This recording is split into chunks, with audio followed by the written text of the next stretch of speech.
घारो PTI के रहनुमा कादर बख्श ने कहा है कि सिंध हुकूमत की नाअहली की वजह से ठट्ठा में पुलिस अवाम को तशद्दुद के जरिए हलाक कर रही है। मजीद देखते हैं मोहम्मद अली मल्हा की इस रिपोर्ट में। घारो पीटीआई की सूबाई रहनुमा कादर बख्श कलमती ने कहा कि सिंध हुकूमत की नाअहली की वजह से ठट्ठा में पुलिस अवाम को तशद्दुद के जरिए हलाक कर रही है। इस सूरत में अवाम का पुलिस से एतमाद खत्म हो रहा है।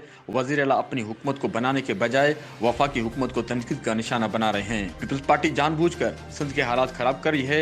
आईजी सिंध कलीम इमाम एक ईमानदार ऑफिसर है जिनकी वजह से सिंध में अमन अमान की सूरत बेहतर हुई है। मजीद उन्होंने प्रेस क्लब घारो में प्रेस कॉन्फ्रेंस करते हुए कहा कि वजीर आजम इमरान खान की हमेशा से ये ख्वाहिश रही है कि इक़्तिदार निचली सतह पर मुंतकिल हो ताकि गरीब अवाम के मसाइल उनकी दहलीज पर ही हल हो सकें, मगर पीपल्स पार्टी ऐसा नहीं चाहती। इससे कबल पीटीआई रहनुमा गुज़श्ता रोज पुलिस तशद्दुद में हलाक होने वाले नौजवान रमजान समूह के गोट समूह पहुंचे, जहां उन्होंने लोहा कीन से ताज़ियत की और इस वाक़े की सख्त मज़म्मत करते हुए इस वाक़े में मुलव्वस अफराद की गिरफ्तारी और हक़ाइक़ से अवाम को आगाह करने का मुतालबा किया। इस मौके पर उनके हमरा सलीम जोखियो, हाफिज जोखियो, सचल खासकिली भी मौजूद थे। कैमरा टीम के साथ मोहम्मद अली मल्हा, राज न्यूज़ घारो।